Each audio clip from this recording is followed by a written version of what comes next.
నమస్కారం ఈటీవీ 360కి స్వాగతం. ముందుగా ప్రధాన అంశాలు. గోదావరిపై ఆనకట్టల నిర్మాణానికి మార్గం సుగమం. మహారాష్ట్రతో కుదిరిన చారిత్రాత్మక ఒప్పందం. 4 దశాబ్దాలుగా నలుగుతున్న వివాదాలకు తెర. ఎంఓయూలపై ఇరు రాష్ట్ర ముఖ్యమంత్రుల సంతకాలు.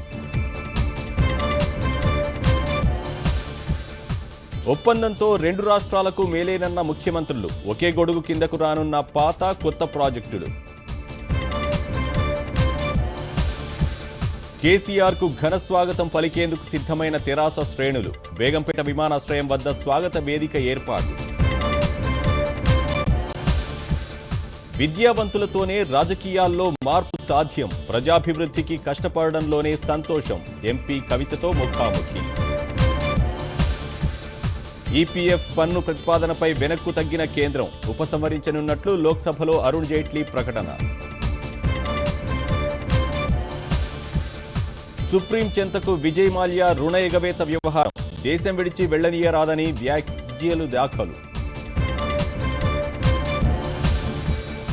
షరపోవాపై అంతర్జాతీయ టెన్నిస్ సమాఖ్య వేటు. మార్చి 12 నుంచి ఏడాది పాటు మ్యాచ్లపై నిషేధం.